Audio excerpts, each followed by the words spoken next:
Okay, hello. It's now 7 o'clock, and I think we'll get going. We may have a few more people joining us, but I think probably we can start with the introduction, and then we can people can join us when they can. So thank you very much. I'm Frances Meek. I'm Education Services Manager at the British Nutrition Foundation, and it's great that you've been able to join us this evening, where we're going to be talking about mapping your own path, but particularly about planning CPD that works for you and your team. And this is around the Oak National Academy resources, but also additional resources and CPD that can be found elsewhere, particularly the Food Effective Life education programme. Just want to introduce a colleague of mine, Roy Ballum. Worked with Roy for many years. Roy has been integral in supporting the British Nutrition Foundation in writing the new resources for cooking and nutrition for Oak National Academy. So there's probably nobody better to take you through the resources and also the interactive tools that we've now got on Food Effective Life, which I think you'll be really interested in. It's been fun putting them together over the summer, so something different for you to do when thinking about your CPD. So first of all, a little bit of housekeeping. So the webinar is being recorded and will be available on Food Effective Life in the next few days. If you've got any questions, please type them in the chat box and they'll be answered at the end. We want to try and make this as interactive as possible, so we will be asking you a few questions as we go along. So it'd be great if you could answer those in the chat box. At the end of the webinar, you will be asked to complete a short online evaluation. That should only take you about a minute to do. Once you've submitted that, you'll be given a link to a downloadable certificate. Please download that and add your name and print it for your records. There is a QR code on the screen at the moment to the evaluation, but we'd be grateful if you could do that at the end. Okay, thank you, Roy. Roy's going to be doing the slides today as well as presenting. So just wanted to say before we start a really big thank you to the All Saints Educational Trust. They've supported us with funding in order to be able to do this training. So we're very grateful for their input. So tonight what we're going to do is we're going to explore Oak's curriculum and teaching resources. For those of you who joined us for our introductory webinar last week, that might be a bit of a recap for you. And as far as that recording of that webinar last week is concerned, that's now online if you wanted to have a look at that if you weren't able to join us. We're going to be looking at using Oak materials for CPD development, and in particular the lesson videos. So thinking about watch to observe pedagogy, vocabulary use modelling. We're going to be looking at lesson slides, quizzes and worksheets, the recipes, and then using the CPD interactive tools to actually plan your CPD. So we've got a competence rating and personalised plans, and then also smart goal setting too. And then we'll come at the end, we'll just think about some next steps for you. Okay, I'm now going to hand over to Roy, and then I'll see you a little bit later on when I'll talk about some of the other aspects. So welcome, Roy. Thanks very much, Frances. Good evening, everybody. Thanks for joining us. So the first session, I'm just going to do a very quick tour of the Oak materials. As Frances said, if you joined us last week, this will just be a bit of a quick recap, but I'll go through it very, very quickly, and I'm sure you'll be pleased with what you can actually find on the website. So let's get started. So there's a new curriculum overview that has been created for Oak National Academy, all around the cooking and nutrition element within the national curriculum. And in total, there are 108 different lessons that have been written. And this is 12 lessons for each of the year groups from year 1 through to year 9. And all the lessons are delivered through units, and there are 4 units per year. and all the lessons and the resources are all flexible. You can just use what you want. So for example, you might use a whole unit, a whole year, or you might just use one slide from one presentation. It's really up to you what you want. And of course, you can edit it too. As I mentioned, it covers all of the national curriculum, D&T, cooking and nutrition. And what we've tried to do here is to expand it. So if you think about the D&T cooking and nutrition national curriculum statements, in Key Stage 1, there's only 2 sentences. Key Stage 3, there's 3, and Key Stage 4, there's 4. But we've unpacked it all and gone across all of the year groups to create this new framework and lessons to support too. So as I mentioned, there are 4 units of lessons, and each unit comprises 3 lessons, about 1 hour each. And of course, you can take this and maybe take some out to make, if you only have a 50-minute lesson, or perhaps you can extend it and over a double lesson perhaps, or if you're lucky to have longer lessons, then you can use the entire lesson if you want. Progression, we've built that in throughout all of the year. So from year 1 all the way through to the end of year 1, but also across the key stages too, as well as the phases from primary to secondary. And generally in each year, there are 1 unit around food preparation and cooking, about 3 lessons. Then the next unit is healthy eating nutrition, of which one of those or 2 of those lessons is actually a practical lesson too. With food origins and provenance, and again, some of those lessons are practically based. And then we've got a social context and dimension, because we're really keen to make sure that young people understand that food is part of our life, isn't it? And we really need to look at expanding that and think about the diversity and the rich heritage of food that it brings to our lives. So part of the lessons, there's lots of different slides you can get.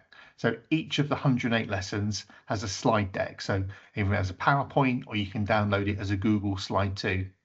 And the slides all start with a pupil outcome, and it's written in their language. So I can do something, or I will be able to do this. We have a set of keywords, so it's vocabulary rich, and there's a summary at the end, which is great just to recap the lesson. Also, throughout the lesson, there are these checks for understanding, and these are great just to make sure that people are following what you're doing. And all the lesson and slide decks, they're all sort of chunked up, and that's really to make sure we don't sort of overload them. So we're thinking about that cognitive load as we go through, and they're great for supporting pupils' retention too. And each of the lessons also, there's different learning cycles built in. So you might just be able to see on the screen here to the right hand side in the middle, where we've got the making yakisoba noodles. There's actually 2 learning cycles. First one, cooking hygienically. The second one, making and evaluating my yakisoba noodles. And this just helps to break the lesson down a little bit. There's also different tasks within this as well as I mentioned, a summary at the end. And everything is editable. Just use what you want. There's also lots of videos that you can get access to. So again, each of the lessons has a video, and the video is a complete presentation of the entire lesson by a food and nutrition teacher. And the videos could you use in a number of settings. I'm going to go through what they might be in a bit more detail shortly. But for example, with your pupils, you could use them in class and they could be answering the questions, perhaps guided by you, the teacher. It could be used for independent study, perhaps for homework, and using the worksheet as well, just so they're capturing the key information through the presentation. Perhaps as a cover lesson with the worksheet and also the quizzes to support. I'm sure there's many other ideas too, but again, it's another rich resource that you can use. There's also lots of assessment tools that you can dig in and use too. So there's lots of different points that you could use in your own teaching.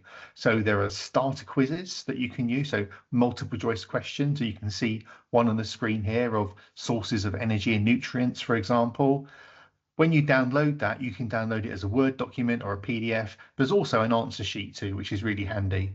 There's also an exit quiz that you can give at the end of the lesson, as well as I remember we've been talking about those checks for understanding within the lesson too, and there are different tasks that the pupils could do. And there's a worksheet which summarizes all the tasks, and you can download and use that. And again, it's editable. So again, you can just use what you want. I'm just going to quickly hand over to Frances, and she's going to just very briefly look at what the recipes are within the new oak materials.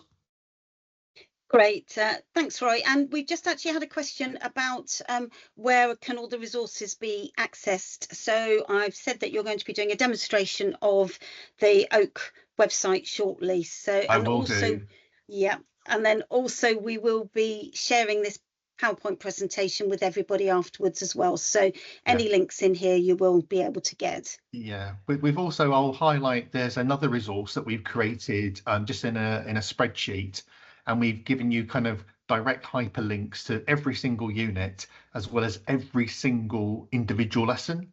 So I think that's a really good sheet to use, and I'll highlight that just in a second. Okay. Great, thanks, Roy.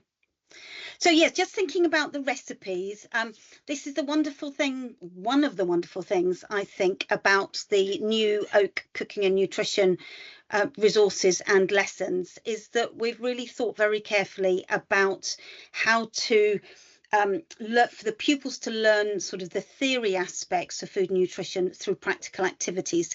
So from the 108 lessons that have been created, there are 60 practical lessons. So we've developed 60 new recipes for you to use, and that's right from key stages 1 to 3. And we've been very careful to build in food skill progression into the lessons. So when you have a look at the recipes that we've got, you'll be able to see how the skills progress through the key stages. And then also the recipes and the progression are built on research evidence and published frameworks. So you know that if you want to make a particular recipe with your age group or your pupils, it should be something that they will be able to do and manage and do well. All the recipes are found within the lessons. They're in the slide deck, pupil worksheet and teacher additional information. And then the recipes link to other learning as well. So we always want to make sure that we include something around health or food origins. And then we're thinking about the social context and the dimension of food as well. And then a range of recipes have included, and we really wanted to celebrate diversity and inclusivity. So lots of different recipes from around the world and celebrating diversity. We've also provided additional information, and I will talk about this a little bit more when we think about how the additional information can support your CPD planning. But that additional information will provide you with the recipe and then some practical ideas about how you can actually make the lesson work in your setting. So whether you've got a primary classroom or whether you've got a fully set up practical food room in secondary. So hopefully lots of information that will be able to support you and your pupils making the recipes. Thanks, Ray. Hey, so welcome back, everybody. So what I'm going to do now is to take you through just some of the materials, and this is what Frances and I think that you might be able to use for your own CPD development. Try saying that at 7 o'clock in the evening. So using it for yourself, or perhaps if you've got a department, or perhaps you're mentoring somebody, or perhaps if you're looking after early career teachers or got a trainee teacher in. So you can think about these resources to help support different professional practice. So let's have a quick look at these together, shall we? So the first one is the actual curriculum overview itself. So I will demonstrate where you can access this material in a live demonstration shortly. But within the background of the actual curriculum itself, everything has been constructed from the ground up. So all of the outcomes, the key learning objectives that are going to happen, the key knowledge has all been written, as well as a description about that unit. So that unit again being that 3 lessons that's put together. So one of the things that we suggest is actually either yourself individually or as a team, actually exploring the curriculum and looking at how it's been constructed, looking at its content, looking at the threads. The threads are sort of key pieces of information that are woven right the way through Key Stage 1 to Key Stage 3. So, for example, it might be something about consumer awareness or food culture, for example. So it's really worth spending time looking through, because this sort of information is really helpful when you're writing your own schemes of learning or schemes of work, for example. So look at those curriculum plans. One of the things I really like is the description that we've done. And also there's a statement about why this, why now? And that was really carefully thought about. So why have we introduced this topic at this year group and within this key stage? And why have we done it now within that year? And I think that's really something quite powerful to look at. So we reflect on what's new, then we look at why is it in this segment here, so what's actually come previously, and then also what's going to happen next in the future. So I think that's a really interesting bit, and it really makes you think about why are you teaching what we teach, and that's just again really helpful for CPD development. I think also it's useful just to assess that content. Now, when we have written the curriculum on for Oak, we were told it was 108 lessons and it's 12 lessons per year. So you might look through and say, actually, I think there's some content missing here, for example, or you might audit what you currently teach too. So again, I think this is really helpful for you to reflect on what you do. We've also taken an approach that Francis mentioned about progression. So again, you might look at that and think, well, in our school we do this. So are there benefits of doing it in a slightly different way, or can we enhance what we do? We can borrow aspects too. Just have a look through and think about the different explanations, or perhaps it's about that cognitive overload too. So the way in which the materials have been written to try and negate that part too. I'd also suggest having a look at the different assessment approaches and styles too. And again, they can be taken and used and adapted to make it your own. And as always, you can use this as an example for your own personal curriculum planning. Great if there's a team of you two, or perhaps if you're a sole teacher in a school, you can actually use this with other teachers, perhaps locally too. Now, one question I want you to think about is how this could be useful in your own school planning. You don't need to answer me tonight. It's not an assessment, but just think about what you have and what you teach, and how looking at a curriculum that's been constructed on your behalf could actually help you think about what you teach, why you teach it, and why you teach it in a certain order. And I think that's a really powerful part of a CPD. The other one is to look at the lesson slides, the quizzes, and the worksheets too. So even looking at, for example, the lesson titles, we really struggled about those lesson titles, and perhaps thinking about the overviews that have been written and the type of language that's been developed too. I'd also suggest in the individual lessons you can see on the screen here, just to the right hand side, there's a teacher tip for every single lesson. It's worth looking through those thinking, well, why has that been written? What's the benefit of that? Do I do it? Or is that sort of common sense in your school? Or do you cover it in different ways? But you can see here, can't you, on the screen, there are different ways of looking at the different learning points, for example, or highlighting what key words you cover in your lessons and how do they progress as you go through. And some of them you might repeat and come back to and build on that development too, because the context will be different and the concepts that you use may be different too.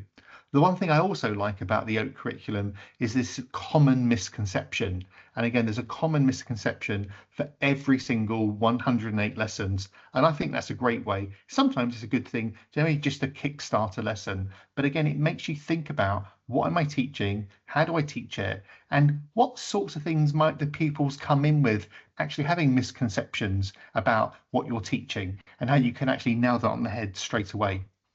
I think also I want you to think about how it reflects on what subject knowledge you might need to teach and support these different lessons too. And that subject knowledge might be actual sort of theory. I'm doing air quotes there, but also it might be practical skills too for a practical lesson. And also thinking about where you might go for additional support too. So there is 108 lessons, lots of content. Some of you might be just early in your career. You might be teaching in primary. You may be very experienced, but perhaps there's an area that you want to sharpen on or develop more or just update, for example. So just think about what that content is and where you might go. So, for example, Food Factor Life, or I'm sure many of you also will know the Food Teacher Centre too. Now, I want you to now think of this. So how do you plan your own CPD? So what do you know, or how do you know what skills and knowledge need to be developed? There are tools on the Food Factor Life website to help you, audit tools, to think about this very clearly.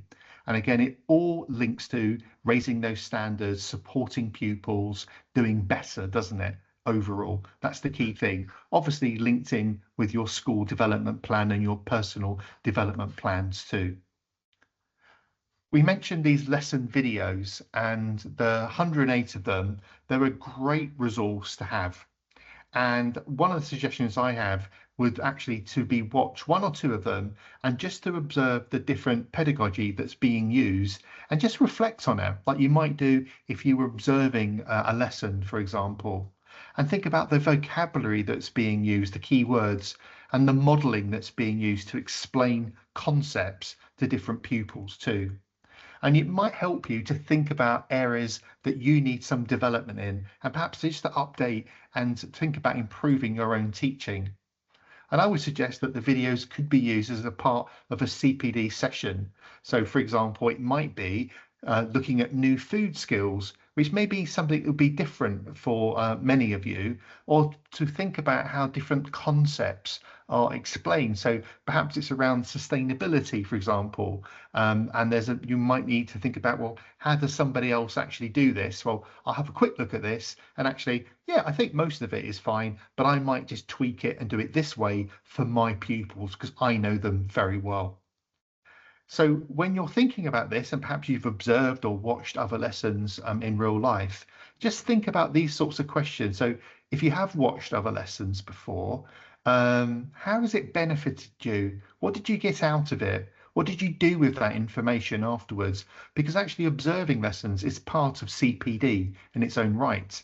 But if you haven't had the opportunity to do that yet, what do you think you might gain from that experience? So even if it's not watching one of these videos, actually in real life, would that be beneficial to you to help think about, for example, managing a practical lesson, for example, whether that's primary or secondary?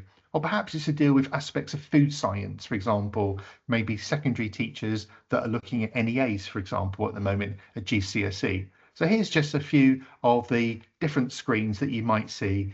And the food teacher, this one example is me, it just goes through to explain this lesson all around called One Planet in the Global Food Challenge unit.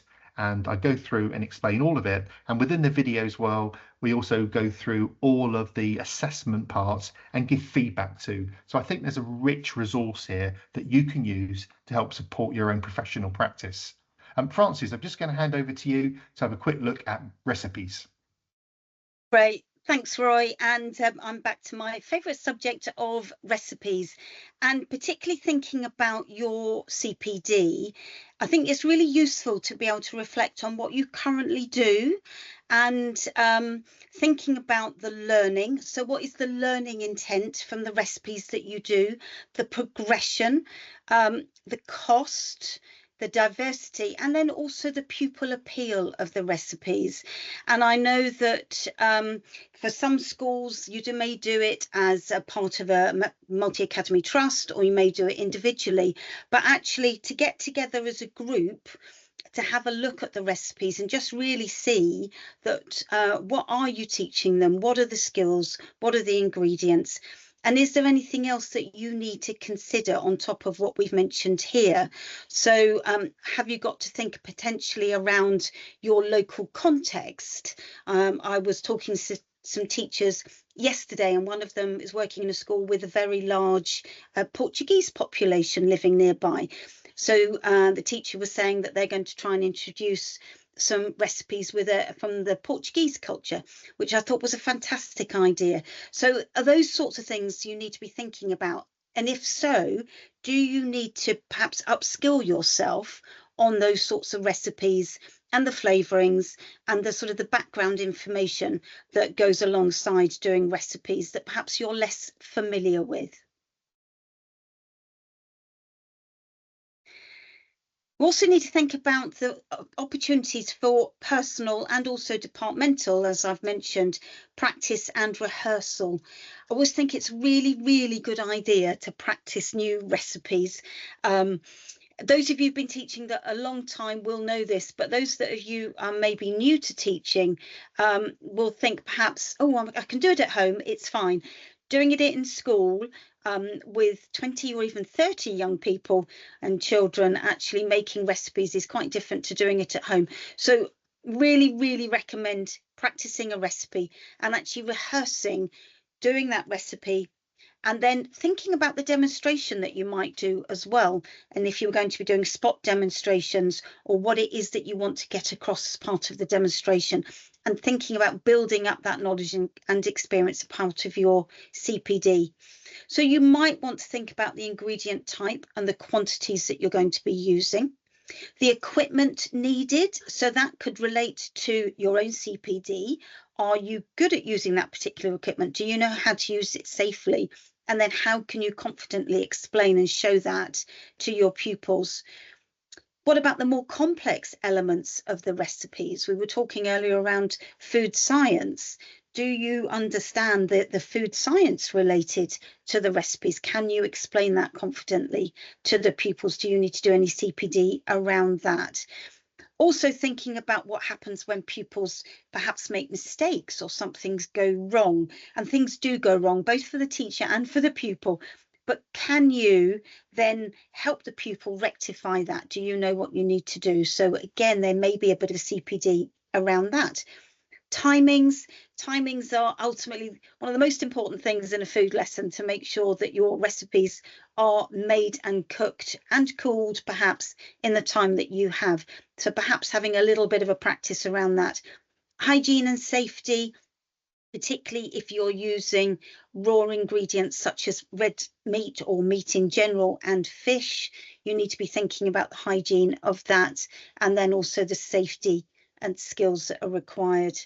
And then also generally the food skills that you're going to be using, both yours and your pupils. So do you need to upskill at all with regards to food skills, and then how you're going to support the pupils in your class? And then any other learning, so anything about nutrition, perhaps you may be a qualified nutritionist, but otherwise you may perhaps feel that you need to brush up a little bit on your nutrition and healthy eating. So are you going to do some CPD around that?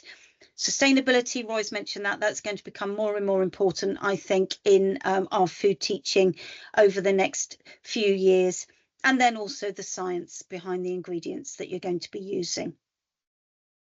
And then also resource planning. So with the recipes, if you're going to be perhaps updating your recipes, if you're going to be changing the intent on the recipes that you're going to be looking at, what perhaps you need to put in place in order for that to happen. So do you need to think about sourcing new ingredients? Do you need to think about sort of upskilling yourself? Do you need to think about new equipment or new ways of storing? So just having a bit of a think, really. It's not just about identifying new recipes, but it's around everything else that goes alongside making those recipes with your pupils. Thanks, Roy. And then also Roy mentioned about the additional materials that we've included, and these provide support for teachers, and they're really useful in considering your own competence and any CPD that you might need to put in place in regard to classroom management and organisation. And we know that every setting and every school is different, and particularly if you're working in a primary school and you've just got a primary classroom that you've got to do your food activities in, or if you've got a fully set up kitchen. So we've offered some support and advice around how you might manage the classroom when it comes to running a food lesson, a particular practical lesson. So whether you need any support around classroom management and organisation, and around modifying the recipes as well, particularly around allergies, that's going to be very important for you, is making sure that you're aware of the pupils in your class that have considerations around allergies and intolerances, but also cultural reasons potentially for not eating certain ingredients. Do you need to learn a little bit more around that? And particularly as well, if you're thinking about adapting recipes for different ingredients, so you want to take into account allergenic ingredients, it's not just a case of taking out the flour, perhaps the wheat flour, if you're going to be making a bread recipe. If you just swap wheat flour for coconut flour or potato flour, it's not going to work necessarily. You can't swap like for like. So do you need to do a little bit of CPD and training around that? And then also risk assessment. With regards to the additional materials, we've given you advice around going to CLEAPS, which is the National Organisation for Safety with regards to practical lessons in schools. So that's science, art, and D&T, which includes cooking and nutrition. But do you need to get a little bit of an understanding around why it's important to do risk assessments and how you should do them, rather than just downloading a risk assessment and accepting that that's okay for your lessons, because they have to be adapted and adopted for your own particular setting. And then also, how do you assess your practical classroom management and food skills? So would it be an idea potentially as part of your CPD to get somebody to observe you doing a practical lesson and then actually giving you some feedback on your classroom management and your food skills as well? And maybe you could do a little bit of reflection to think about, after a lesson, what went well and perhaps what could be improved next time, in the same way as you would do with the pupils that you teach. Okay, thanks, Roy. Brilliant. Thanks, Francis. That's great. So that's the recipes part. And there's just one more thing, because I'm pressing the buttons. Just thinking about your own strengths that you have, particularly in the practical area, but also, think about seriously about the areas for development too. And I think when I first of all started teaching, I would make all the recipes myself. And by doing it at home, I identified some of those skills which I was a bit rusty with, or some of the things I thought I was quite good with. But then when you demonstrate it in a classroom for pupils to focus, to watch you, to demonstrate and to replicate what you're doing, sometimes it's a bit different. So, we're always learning. So just think about what you do well. Brilliant. Give yourself a pat on the back. But also, we do need to think about those areas for development too. So what I want to do now is to give you a quick overview about using some of the new CPD interactive tools which the British Nutrition Foundation has made available on its Food a Fact of Life education programme website. So one of the first things we're going to look at is their competence rating and personalised plans.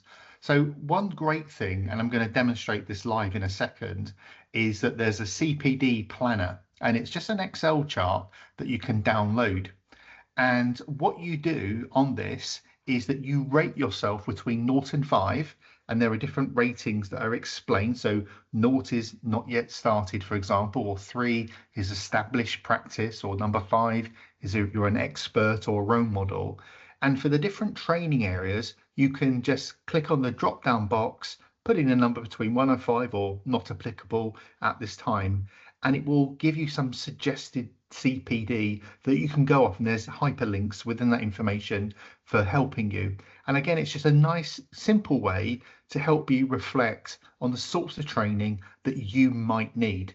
Now, being an Excel chart, it's yours. Nobody else will ever see what rating you give except for you. So be honest and just have a look through. So I think that's a great new little resource that you can use, again, just to help to think about your different CPD that you might be useful. So if I just go back one, you can see here all the rating is not applicable, and then I've picked one, and then in the suggested CPD there's some information for you to think about the sorts of courses, the sort of content that you might cover. So again, that's a great sort of way of doing it. And my tip, for example, is to use the approach against other criteria too. So you've got this, so why not think about the same kind of ratings of things around nutrition, food skills, food provenance, sustainability, classroom management. We've actually got an audit tool again that you can help you do this, but it just gets you into, the practice of really reflecting on what you can do, what you know, but also what you would like to do in the future. And again, thinking about how that impacts on your teaching and pupil learning too. The other thing that we've got is a training and resources decision tree. And this is essentially a PowerPoint presentation in which, again, you download, and it's interactive. So you click on it and you go through it. So for example, you can see here on this slide, it says, click here to get started. I click on it and I've gone to the primary area. And here I'm looking at primary training, and there are 5 different options. So I click on one of those, and then I go through some more information, and I've even got a book now, so I can go and find out more about that course to support my primary teaching, or perhaps I've taken a secondary route and I can get that information too. So again, it's just a nice different way to help you think about the training you might get, but also the resources you can look at. So for example, here's a secondary example that I've got different options of the different types of resources that are available. I can click on one of those looking at subject content, and I've got some information about the subject content here, but I can then view that on Oak. So there's direct hyperlinks directly to the information that you might need. So I think it's again another rich resource that you can use. What we've also done is to put some additional information on about where resources sit on the Food a Factor Life website too. So there's, for example, as you can see on this slide, there's a great range of videos to support food skills and cooking. So we'll have a look at that. But I think that's, again, another great way to look at planning your CPD. We've also got a SMART goal setting form. It's not the most dynamic form in the world, but I think it's a great way for you to think about and plan your own CPD. So really they're focused, achievable, that again always helps pupil outcomes. So we all know what SMART stands for, but I think this is a great way. And it really will help you think about and reflect on your Oak CPD as you go through it, as well as thinking about any curriculum audits you do, and thinking about that Oak curriculum, that planning, the exploring that in more depth. And as you can see here, the form just helps you go through. It's very simple, and we would suggest that it's really important to think about the number of goals and keep them very realistic. So a maximum of 3 we would suggest. So one might be around core subjects, something about that. So that might be a development thing. Something might be linked to your whole school priority, and one is a personal CPD goal. But again, really think about what do you want to achieve? How do you know you've achieved it? What actions will you take? Why is it important, that relevancy to your school and your pupils? And at what time you're going to do it? When is it going to be completed by? And I think writing this down really helps you focus on it, so it actually does get done. And again, this is a great thing to take along to any performance reviews that you might have. There's also different CPD support from Food a Factor Life, and Francis is just going to talk you through this very quickly. Thanks, Roy. Yes, so some of you may know that we do quite a lot of other training on Food a Factor Life, and we have a dedicated professional development area which has our latest live events on it, so you can book any conferences or webinars on there. There is support around teaching and learning, and also planning and teaching. So we were talking about progression earlier on, so there's resources to support progression, particularly around practical food skills. We've got another brand new CPD program which we are just launching, which is our Essentials course. And this is a free CPD program for trainee, early career and non-subject specialist teachers. And hopefully it's going to cover lots of the different aspects of teaching food and nutrition, and supporting teachers to become competent and confident food teachers. Obviously, there's the Oak training, and the other training we've got in the series, which we'll go through in a moment, is all available. The booking for that is all available on Food Effective Life. And then Roy mentioned about some practical skills videos. So we have versions for pupils to watch. And then, but also we have teacher versions as well, which have a little bit of additional information that will help you as teachers thinking about the safety aspects of teaching food skills and other things that are good to be aware of. There are toolkits, and then that includes things like good food hygiene and safety practices. And then we also have a newsletter. So if you want to keep in touch with Food Effective Life and what we're up to, then do sign up for our regular newsletter. Thank you, Roy. Great, thanks, Francis. So what I'm going to do now is just give you a quick demonstration of where to find the support that we've gone through this evening. So we've really mentioned two main websites. So the first one is the National Oak Academy. I'm going to quickly show you where those resources are. And the second one is on Food Effective Life, and that was the Oak Food Curriculum material you can see here. I've just got a screen grab of that interactive tool. So if the technology allows me, I'm just going to quickly go onto the web browser. No, I'm not. I'm going to quickly go on the web browser here, and you can see here, and there's a slight delay of me talking and the screen changing, but you should be able to see now the Oak National Academy website. On here, you can access the resources very simply. So one way of doing it, yes, you can type in a keyword, so nutrition, sustainability, vitamins, whatever it might be. You can also just go through by key stage. So I might click on key stage 2. It then shows you all the different subjects that Oak covers. Cooking and nutrition has actually been split out of D&T only to make it easier to find and navigate within the menu here. So I click on that, and then this then gives you all of the different units that are in key stage 2. So you can see here they're all listed. These are the names of the units, not the lessons. I can then, on the right hand side top, there are different filters. I can look at all. I can just focus on year 3 or perhaps just year 6.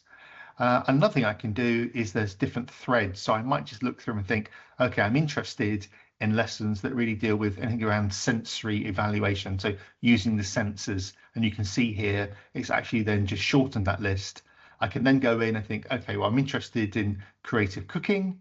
And then I've got the 3 different lessons within creative cooking here. And you can see there's a little icon showing you what's in each lesson.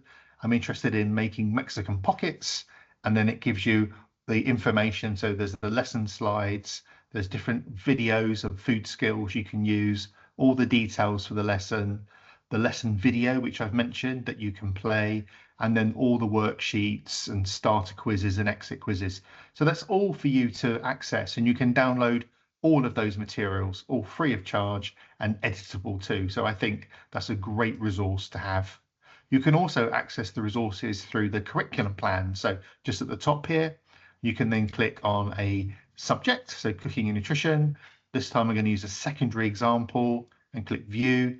And this is where I can then get the overview of year 7, 8 and 9, for example. So let's go year 7. I'm interested in the eat well. And you can see here, just the side, it pulls into the right-hand side about the threads. There's that description that I might be interested in thinking about for my own scheme of learning, scheme of work. Why this, why now? And then the different lessons that are in the unit, as well as any previous knowledge requirements too. So it's very rich and deep. And again, you can click on these and go to see the lessons in the unit. The same thing again, there might be through a practical one this time, making aloo gobi, and you can get all the information on here too. So it's a great rich resource that you can use. The other example I was showing you was going through Food Effective Life. So on this particular part of the website, you can find all the different training resources on here. There's a quick video and a quick overview. You may have well booked this evening coming onto this page. There's all the different training courses that are available on here. So we hope to see you in the future, and also things about why attend. And I think some of that why attend might be helpful for your performance reviews as well. I think they're quite interesting. And then here are some of the downloadable resources that you can get. So I mentioned that interactive CPD planner, that Excel chart. I'm going to quickly show that in a moment. Or perhaps you want to download that training and resource decision tree. The other one I mentioned at the very beginning was all the curriculum units and lessons. So this is a spreadsheet and it's got everything on it, all 108 lessons, all the learning is on there, the key learning as well as the outcomes. But more importantly, for a busy teacher, all the direct web links are also on there too.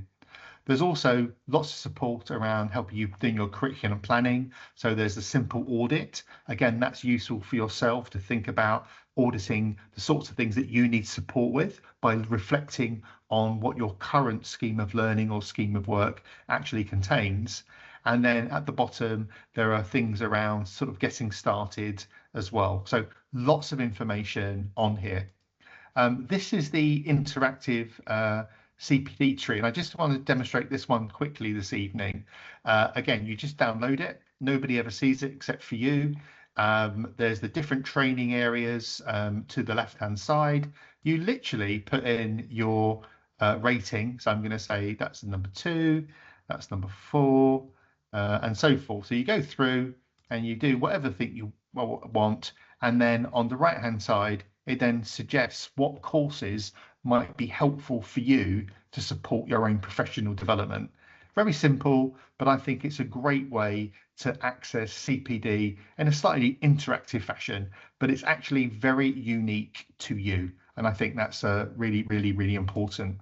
So that's the 2 kind of key websites on there. So there's the QR codes, and I know Francis will make this presentation available at a later date.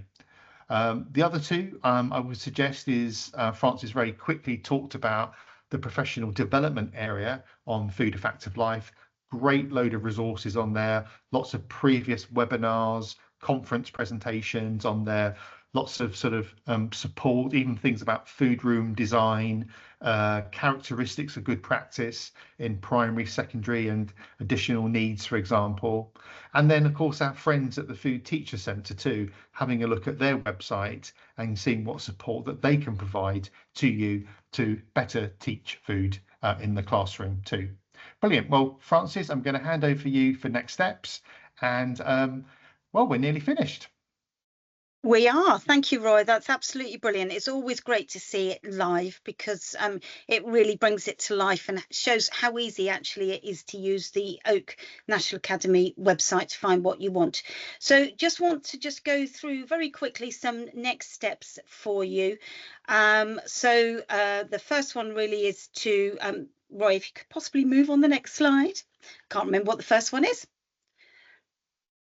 Thank you very much. So yes, so this has obviously all been around considering CPD and planning for that. So spend some time, if you can, just having a think about what we've talked about tonight and how you can use that to plan your own CPD. And then do have a go of using the interactive CPD planner. I think it's a great tool. Audit what you currently do and then think about where you need support. So that could be theory, food skills, planning or classroom management. And you could perhaps do that individually or maybe as a department or as a team. Do have a look at the primary and secondary Oak curriculum lessons and then help them to support your planning. And then as Roy's been through, we've got a number of interactive resources for you to use on Food Effective Life that will help you. And then if there's anything else that you want to do as far as CPD, then do have a look at Food Effective Life and perhaps the Essentials course that we're launching tomorrow. That's the beginning of October. That will be available to you to use as well. So, and then do join us for the next training session. So Roy mentioned the recording. So the recording from last week's webinar is available already. So if you missed that, you've got an opportunity to catch up. we will make the recording of today's webinar available as well. And then we've got some other sessions coming up. So next week we've got Inside the Curriculum, and that's just going to be thinking a bit more detail about the OAK curriculum. And then we're going to be thinking about primary and secondary. So do join us in the future if you can, and there's a link to on the previous screen about where you can do the bookings for that. Okay, so I mentioned right back at the beginning that we'd be very, very grateful if you could complete a short online evaluation. There's a QR code here to take you to that. I will be sending it out in an email as well, though, if you don't get an opportunity to do it tonight. And then once you've done that, you'll be sent a link to a downloadable certificate from the Food Effective Life website. You can add your name and then print it out or store it for your records, and particularly for your CPD records. So thank you very much for attending.